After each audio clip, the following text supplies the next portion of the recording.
తమ్ముళ్ళు అడుగుతున్నా, సిద్ధమా ఆడబిడ్డలు అడుగుతున్నా, సిద్ధమా తమ్ముళ్ళు అడుగుతున్నా, సిద్ధమైతే గట్టిగా చప్పట్లు కొట్టండి. అదే రోజున జగనాసుర వధ కూడా జరుగుతుంది.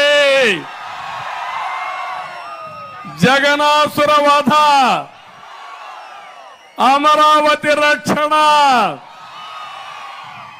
రెండు కూడా జరుగుతాయని చెప్పి నేను మీ అందరికీ తెలియజేస్తున్నా.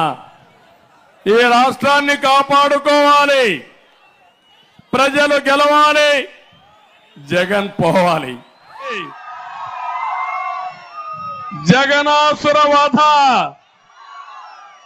అమరావతి రక్షణ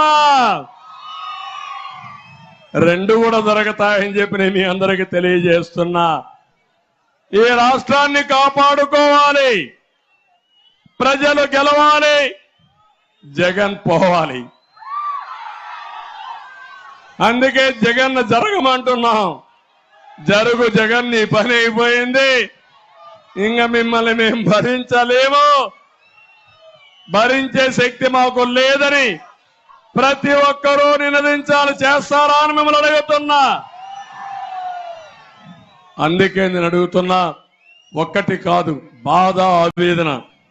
నేను ఆవేశంగా చెప్పకపోతే మీలో కూడా మైండ్లో కూడా రిజిస్టర్ కాదని నేను గట్టిగా చెప్తున్నా మీ అందరికీ.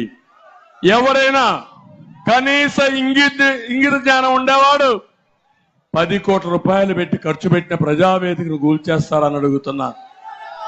ముఖ్యమంత్రి అయితే ఒక మంచి పనితో కార్యక్రమాలు స్టార్ట్ చేస్తారు.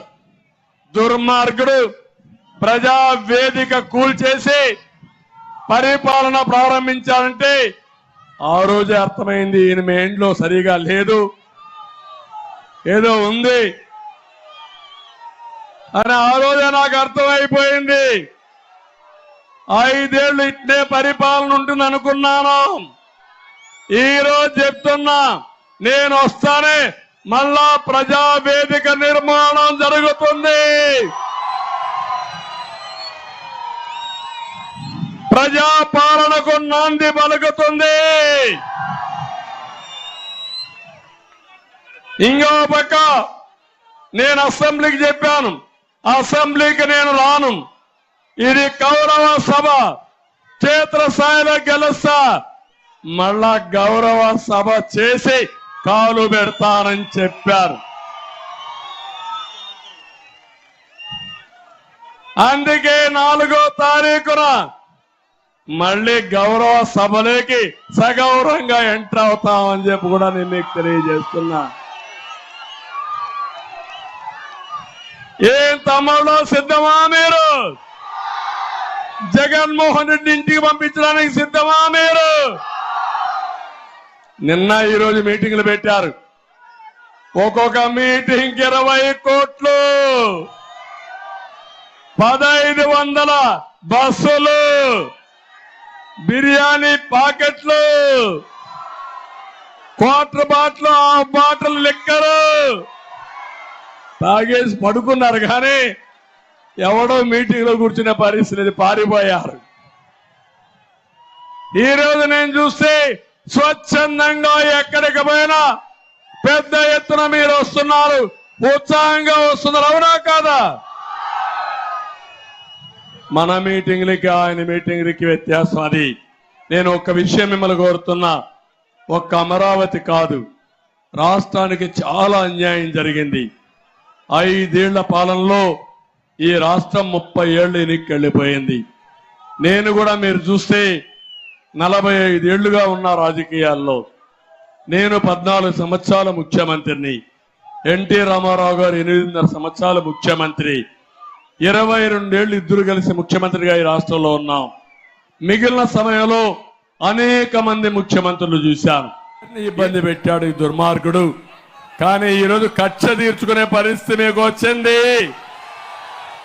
30 రోజులు సైకిల్ ఎక్కండి, తెలుగుదేశం, జనసేన, బీజేపీ జెండాలు కట్టుకోండి, ఒక గ్లాస్ కూడా తీసుకోండి. ఎక్కడన్నా దప్పికేస్తే నీళ్లు తాగడానికి, టీ కొట్టు కనపడిస్తే టీ తాగడానికి ఒక గ్లాస్ కూడా తీసుకోండి. పక్కనే కమలం పూగుడు పెట్టుకోండి, అందంగా ఉంటుంది. మీరు ముందుకెళ్ళండి, అడ్డొస్తే తొక్కుకుంటూ పోండి, సైకిల్ స్పీడ్ పెంచండి, కమలం వికాసం పెరుగుతుంది.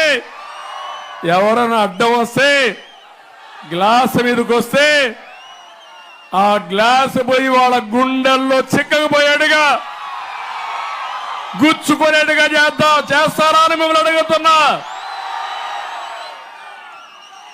ఈ మీటింగులు చూస్తామంటే జగన్మోహన్ రెడ్డికి నిద్ర రాదు. ఇంకొక 4 టీవీలు పగలు కొడతాడు రాత్రిలో. అదే జరుగుతుంది. రోజంతా ఖాళీగా ఉన్నాడు, టీవీలు చూస్తా ఉంటాడు. పిచ్చి పడుతుంది.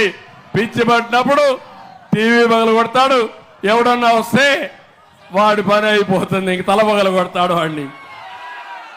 ఆ పరిస్థితి వస్తుంది. నేను అడుగుతున్నా, ఈ రాష్ట్రానికి ఎంత ద్రోహం చేశాడంటే, ఒక ముఖ్యమంత్రిగా ఉండే వ్యక్తి, నేను పోలవరం కేంద్ర ప్రాజెక్టు నేను వాళ్ళని మెప్పించాను.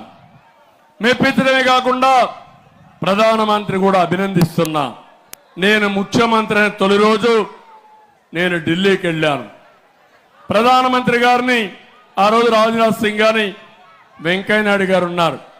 నేను ఒకే విషయం అడిగాను, పోలవరం ఇది నేషనల్ ప్రాజెక్ట్. ఇది అయితే 7 మండలాలు తెలంగాణలో ఉన్నాయి.